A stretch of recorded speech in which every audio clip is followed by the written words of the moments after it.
Intentaría revisar un poco el 55, toda la caída del peronismo, porque me parece que hay rasgos bastante olvidados, ¿no? El racismo que implicó, el odio que hubo de por medio. Porque es verdad que desde el odio no se puede construir nada. Y a lo mejor eso ha marcado esta Argentina impotente, que no encuentra caminos.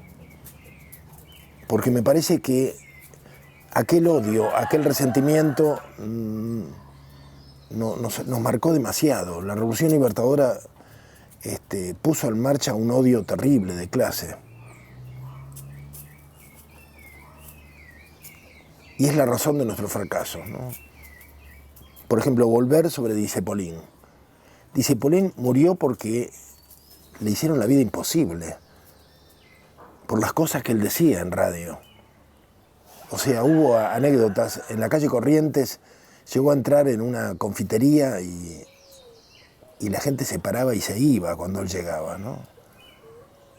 Y habían sido sus amigos, la gente de su clase, de su propia clase social. Se sintió muy mal, era un hombre muy sensible, dice Polín. Se murió de tristeza. El propio Cortázar escribe un libro que se llama Casa Tomada, que, claro, por supuesto se lo lee de manera literaria, se lo interpreta de manera literaria, pero en realidad está hablando de la psicosis que había, de que los negros te ocuparan las casas que uno no habitaba o las habitaciones que no habitaba.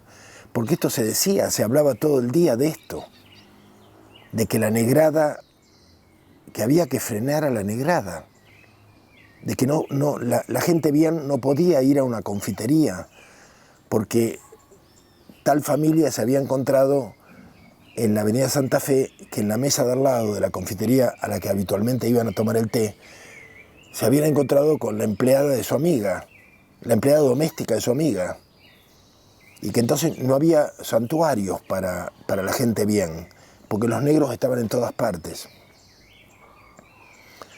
Quizá a mí me afectó más porque yo vivía cerca de la Enramada, que era un lugar aborrecible.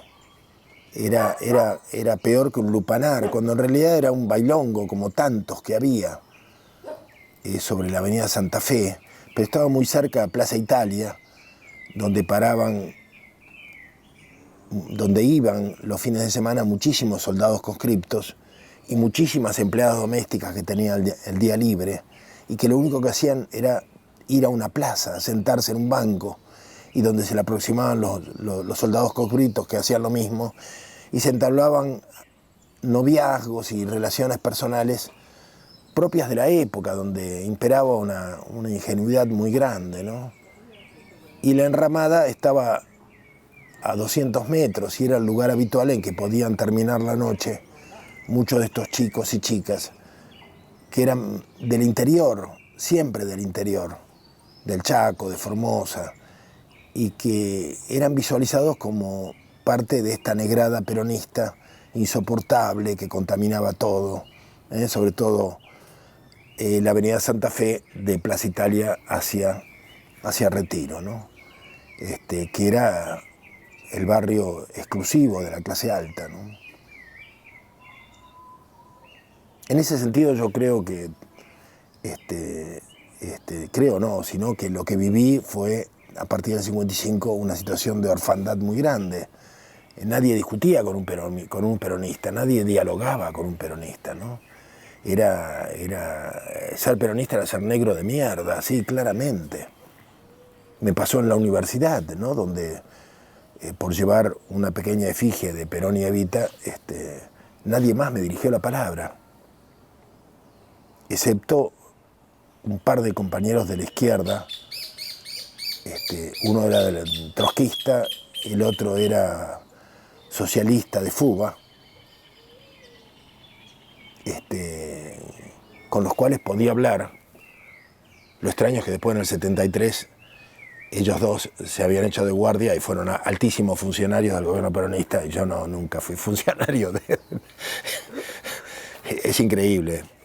Como no peronistas me ayudaron en aquellos años difíciles, y después en los 70 me ayudaron como funcionarios peronistas. No me dieron una mano porque uno era el jefe de todos los cuadros con que Guardia de Hierro entró en el Estado, y el otro era el jefe del SENASA.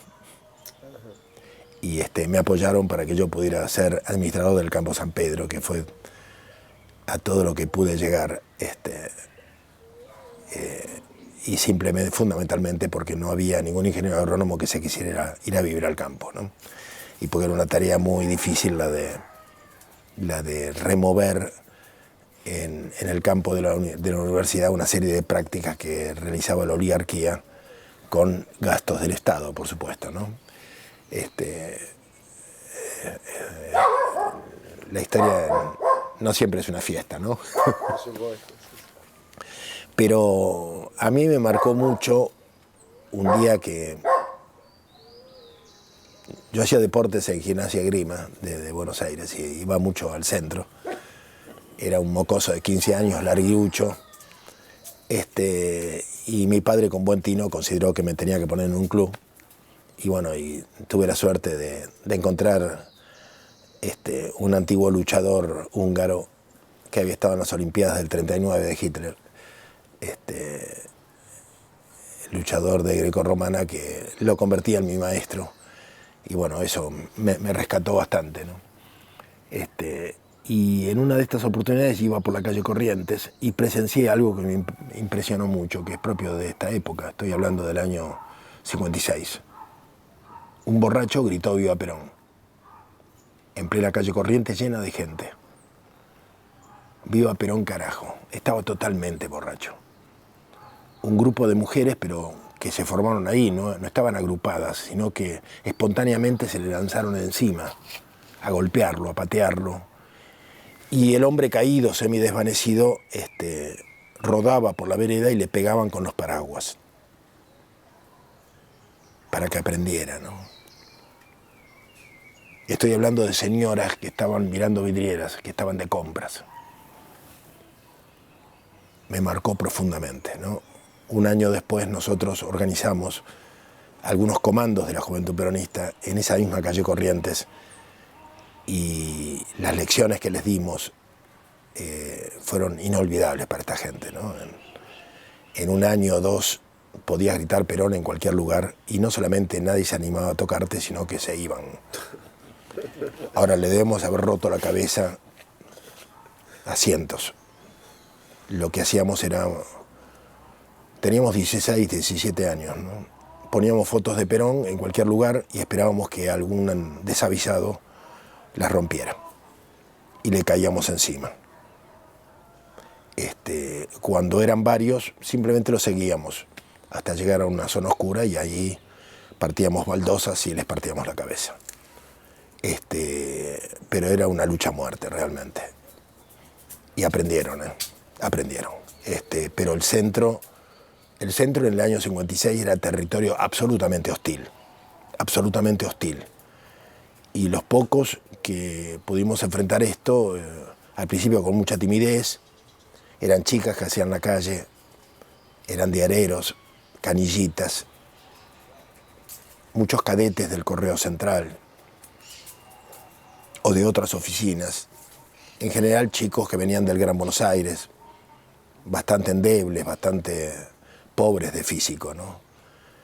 Y me lo planteo porque en algún momento tuvimos que organizar con ellos grupos de choque. No era la Alianza Libertadora Nacionalista del 44.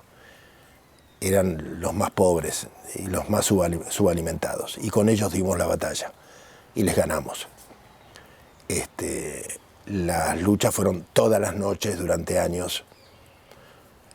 Había mucha gente porque delante de los grandes periódicos, de los grandes medios, se reunía la gente porque los diarios tenían carteleras donde aparecían las noticias. Entonces, nosotros parábamos en Corrientes Esmeralda porque estaba Telam, donde se reunían cientos de personas en la noche, y ahí se entablaban discusiones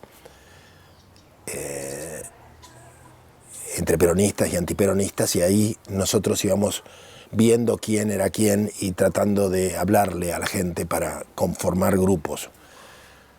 Pero lo mismo era en la calle Florida con el diario La Nación y en Avenida de Mayo con La Prensa. Eran los grandes corrillos porque estaban las carteleras. Las peleas eran todas las noches y había que aprender a pelear, ¿no?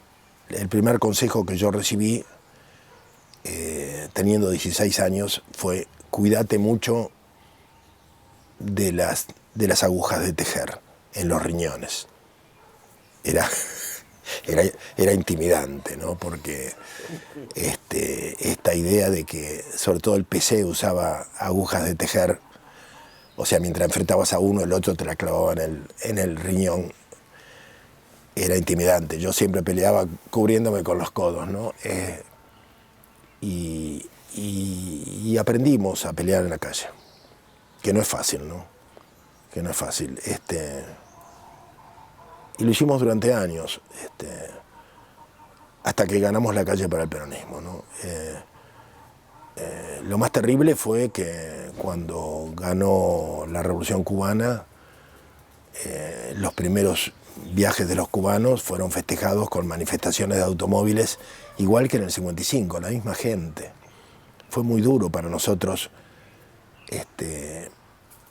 tratar de entender que no había que enfrentar a los barbudos, sino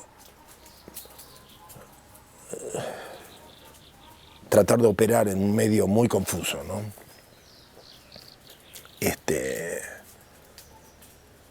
En el año 59, nosotros hay un acto en que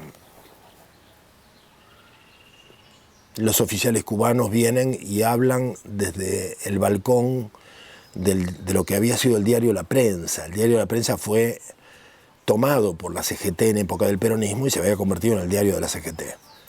Cuando, en el 55 se lo devuelven a los Gainzapaz, y luego va a ser el actual edificio del gobierno de la ciudad de Buenos Aires. Mejor dicho, creo que es la Secretaría de Cultura del gobierno de la ciudad, en la Avenida de Mayo, un edificio bellísimo. Bueno, desde esos balcones hablan los cubanos, totalmente ignorantes de la simbología que expresaba hablar desde el diario La Prensa, ¿no? Se llenaba de gente y nosotros tiramos petardos ahí y rompimos el acto. Me acuerdo que uno de los cubanos hizo cuerpo a tierra pensando que era un mortero o algo así, y en realidad eran bombas de iglesia, ¿no? Y muchos años después hablé con había un oficial argentino que se llamaba San Martín. Sí, de San Fernando, sí. Que era poeta, tiene algunos libros de poesía editados por Casa de las Américas. Y yo hablé por teléfono con él, era mayor que yo, y le dije que lamentaba aquel incidente que nos había tenido en bandos contrarios, ¿no? Y bueno, y quedamos en vernos, pero él estaba muy mal, me dijo que estaba en cama, que no le gustaría conocerme en esas condiciones, me dijo, bueno. Y lamentablemente no pude tomar un café con él. Pero el Che Guevara no era el único argentino que estaba en las filas de los barbudos, ¿no? Y por supuesto todos cambiamos y todos a lo largo de los últimos... Fueron años muy intensos, desde los 60 para aquí, por supuesto. Pero a veces vale la pena recordar estas cosas, ¿no? Porque en ese momento el gorilismo antiperonista tomó al castrismo como propio y comparaba a Perón con Batista, cosa que muchos peronistas también hacían. Fue una trampa en la que algunos cayeron, otros tratamos de no caer, de no hacer el juego. Pero yo particularmente, que estaba, aparte de militar en la Juventud Peronista, estaba en la universidad, yo lo que presencié en esos años, 57, 58, también con aquellos dos amigos que me habían apoyado en las primeras encontronazos en la Facultad Veterinaria, a través de ellos y de otros grupos apristas de la Universidad de Buenos Aires, apristas en el sentido de que levantaban la reforma universitaria y el pensamiento de Aya de la Torre, que yo lo leí, me pareció muy interesante. Lo que veo que se va a dar es un movimiento de renovación de la vieja reforma universitaria, que es un movimiento con mucha vocación latinoamericana, que nace antidictatorial, o sea, que nace comparando a Perón con Trujillo, a Perón con Batista, a Perón con cada uno de los dictadores, pero que rápidamente va tomando distancia, dejando de hablar de Perón, para hablar más bien de Pérez Jiménez, de Trujillo, y que poco a poco va también cambiando. Yo lo noto, en cuestión de un año, 2 años, este movimiento se hace más indoamericano. En realidad, en ese momento no podía... Yo me daba cuenta que eran amigos potenciales, ¿no? De hecho, porque lo eran míos, frente a la vieja oligarquía, pero me doy cuenta luego que lo que están haciendo es lo que va a ser más tarde el frondicismo. Son los que unos años después seducen a John William Cook en Santiago de Chile, en su departamento de Providencia, cuando el gordo se escapa de la cárcel y se reencuentra con su amor, con Alicia Guren, y esta gente empieza a llegar al departamento de Cook, y eran tipos realmente muy seductores, porque eran tipos muy interesantes. Era una izquierda nacional. O sea, así como yo había simpatizado con ellos en la universidad y leía sus cosas, y voy advirtiendo que van dejando de ser gorilas, en parte porque también van siguiendo a la Revolución de los Barbudos, y van cambiando con la Revolución de los Barbudos, y van cambiando también en un país donde la resistencia peronista se hace notar, porque era imposible no hacerse notar. O sea, había noches en que ponías el oído atento en Buenos Aires y cada 3-4 minutos estallaba un caño. ¿Quién podía no advertir la resistencia peronista? Si era toda la noche, los caños estallaban cada 4 o 5 minutos.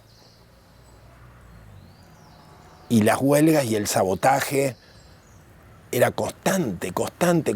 Cómo la clase media, al influjo de la Revolución de los Barbudos o al influjo de algunos sectores esclarecidos de la universidad, no va a empezar a cambiar, harta de Aramburu y Rojas, harta de la pura represión, harta del odio de sus padres también, harta de esa cosa contra los negros.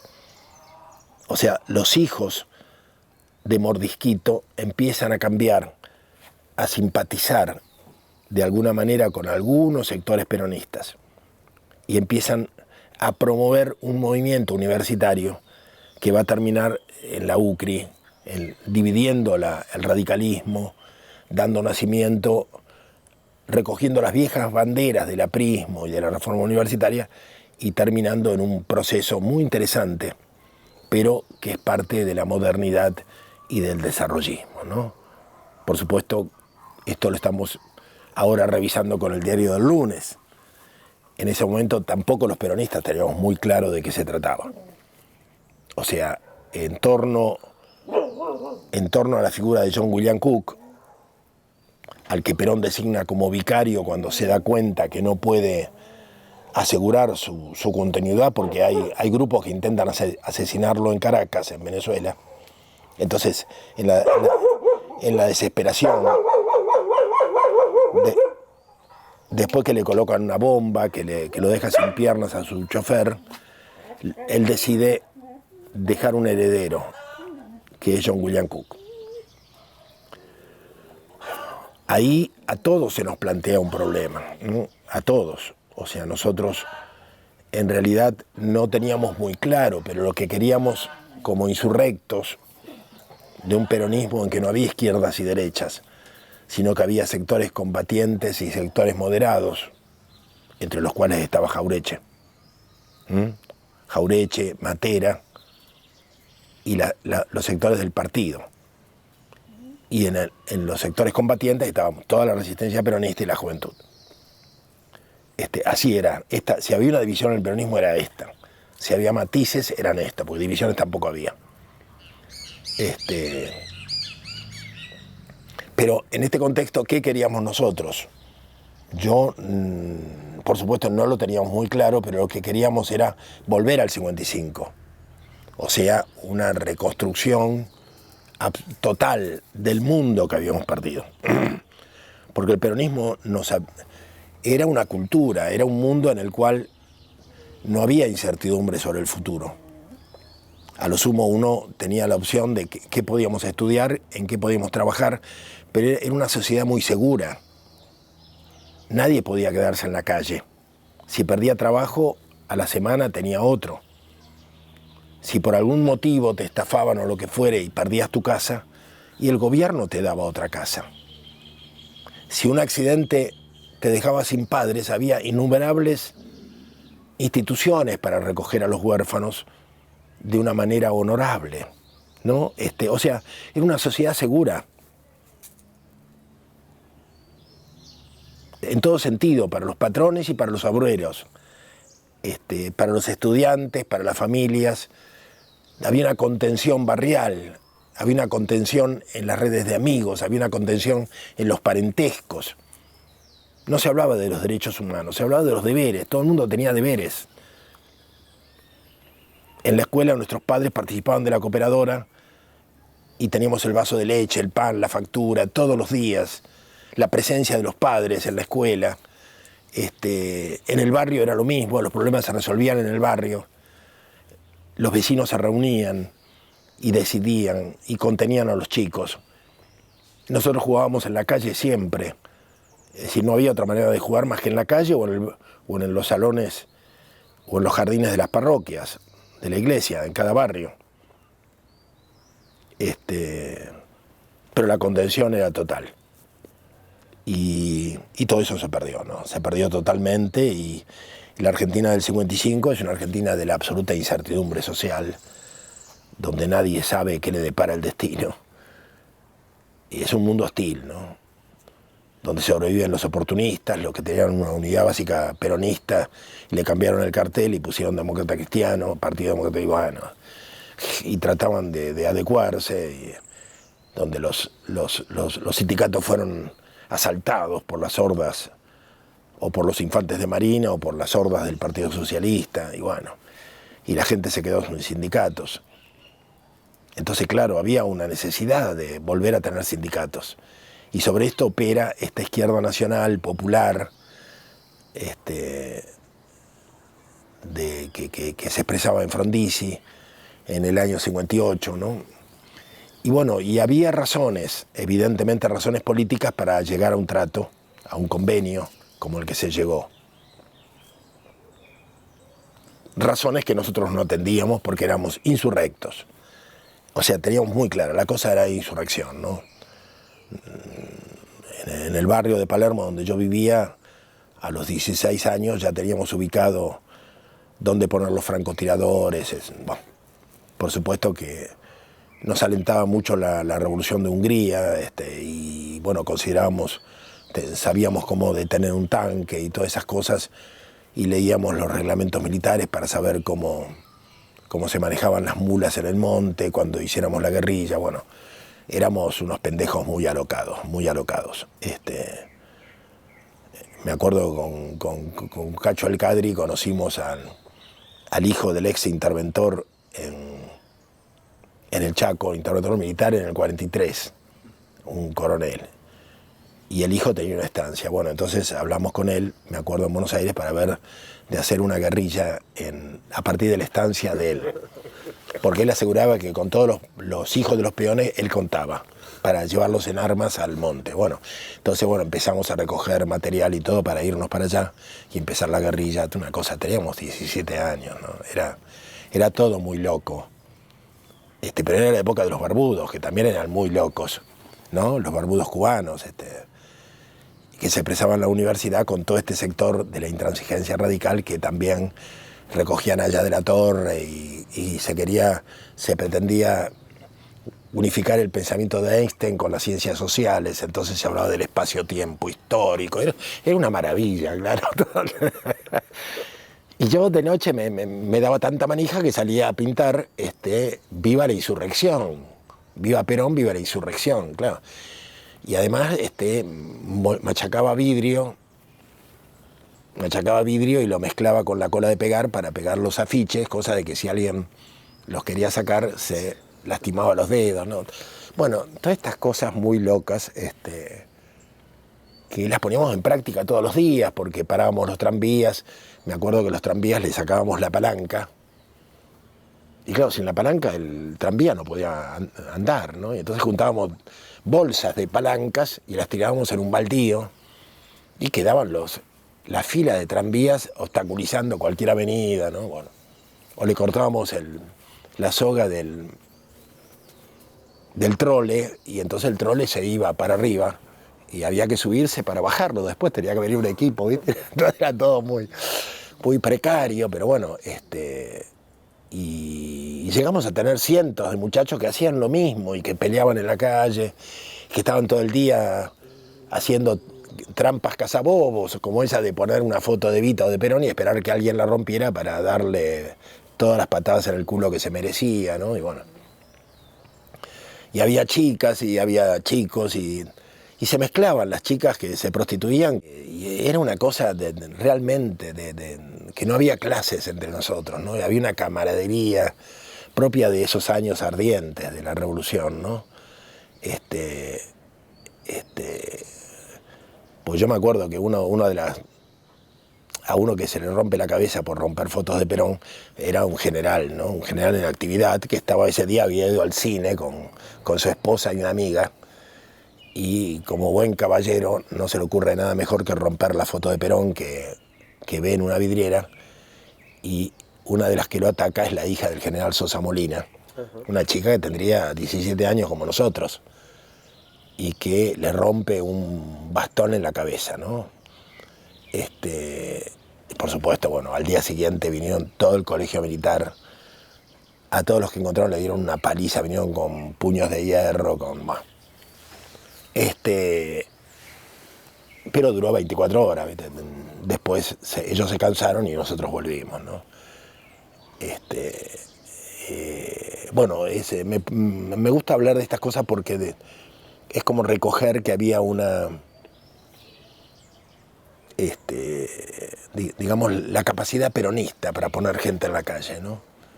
En una época en que imperaba el 41-61, o sea, por cantar la marcha ibas preso años. Se cantaba la marcha todos los días, desafiantemente, y la policía ya no se metía, porque además los esperábamos con bulones, íbamos a la cancha de Boca a recoger en un entramado de vías del ferrocarril bulones y tuercas. Imagínate lo que es tirarle eso a la policía o a los gorilas, ¿no? Porque se ponían en la vereda de enfrente a cantar la marcha de la libertad contra nosotros. Entonces sacábamos los bulones y se los tirábamos con gomera. Bueno, eso implicaba una cabeza rota, evidentemente. Eran tiempos de mucho riesgo, ¿no? Por supuesto, ellos tenían armas y nosotros no. Entonces, cuando descubríamos a alguien con armas, los rodeábamos hasta que agotaban las balas. En nosotros agotaban las balas y después lo agarrábamos y lo masacrábamos, ¿no? Me acuerdo que yo me jugué la vida por agarrarlo, pero en realidad era por el revólver, ¿no? Lo que más codiciábamos era tener un arma. Y yo lo agarro, el tipo se da vuelta y yo quedo... No sé por qué no me mató, creo que a lo mejor ya no tenía balas, no sé. Pero ahí alguien lo patea y patea el arma. Y yo veo con desesperación que otro la recoge porque el arma salió disparada sobre el asfalto. Y yo había jugado mi vida por esa arma y otro la toma y bueno, la perdí. Pero me acuerdo de esas impresionantes, ¿no? Esas escenas que no se te van más de la cabeza, ¿no? Y bueno, muchos casos como ese, y nosotros, digamos, cuestionamos a John William Cook en esos años duramente, ¿no? Además alentados porque César Marcos, Lago Marcino y la gente del Comando Nacional, al que John William Cook participaba, también rompe con Cook. Y desde el periódico El Guerrillero se definen en contra del voto a Frondizi y a favor de la revolución y de la insurrección. Así que, bueno, nosotros en la calle mantenemos esa postura hasta el día anterior a las elecciones, que nos llega una carta de Perón, donde nos dice que debe aclararnos que es una orden de él. Que él ha firmado un acuerdo con los radicales y con el compañero Cook, que Cook lo persuadió de la conveniencia del acuerdo y que él firmó un acuerdo con Frondizi y con Frigerio. Pero que ese acuerdo, que tiene tratos muy ventajosos para el peronismo, en caso de que Frondizi gane las elecciones, ese acuerdo no nos compromete. Dice, no los compromete a ustedes. Ustedes son como era la Guardia Imperial para Napoleón Bonaparte. Dice, ustedes no están obligados a acatarme. Ustedes hagan lo que mejor consideren. Yo los respaldaré. Bueno, suspendimos no votamos a Frondizi, pero suspendimos la campaña en la que decíamos que eran mentiras, ¿no? Fue una carta inolvidable.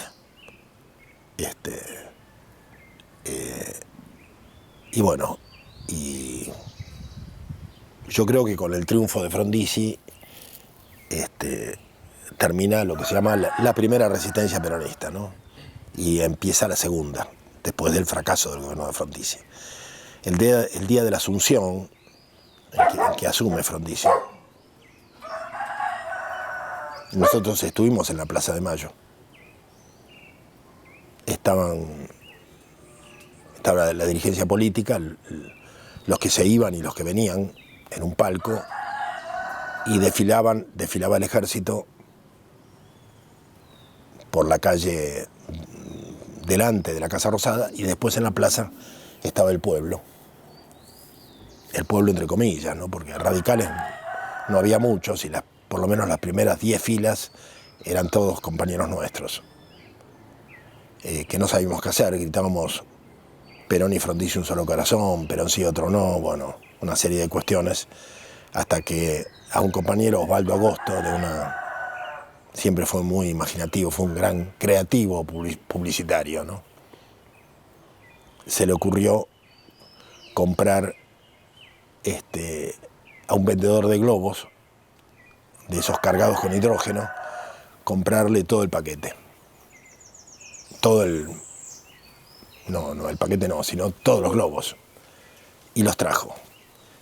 Y a cada globo le colgamos una de esas fotos que colocábamos en las paredes, que eran una especie de postales de Perón y Evita, que eran todas anteriores al 55, pero las unidades básicas tenían miles de esas fotos, de manera que nos quedaron, y entonces a cada globo se le ponía una foto de Perón o de Evita, y los lanzábamos. Y fue muy, muy impactante porque los globos iban danzando sobre las tropas que desfilaban, hasta el punto que uno de los oficiales que iba con el sable le intentó dar un sablazo a uno de los globos, se le escapó. Bueno, las risotadas pusimos en ridículo a toda la ceremonia, ¿no? Con esos globos, porque además eran decenas de globos con Perón, que iban por arriba de la tribuna donde estaban los funcionarios, e incluso subieron y pasaron por arriba de la Casa Rosada, ¿no? Y bueno, nos divertimos mucho. Por supuesto, las cosas no salieron como se preveía. Frondizi había hecho un acuerdo con la dictadura, no solamente con Perón, e incumplió muchas de sus promesas, ¿no? Empezando por el petróleo, que pensaba nacionalizar y no lo hizo, y continuando por el intento de privatizar el Lisandro de la Torre, que era el frigorífico y mataderos municipal de la ciudad de Buenos Aires, y que va a provocar una huelga de los obreros del frigorífico y el levantamiento de todo el barrio de Mataderos. Pero bueno, ahí comienza lo que yo he denominado la segunda resistencia, ¿no? Que es, de alguna manera me parece que es necesario analizar cuidadosamente, porque también implica un enfrentamiento del peronismo con la propuesta desarrollista de modernidad y de progreso, un tema que se ha olvidado.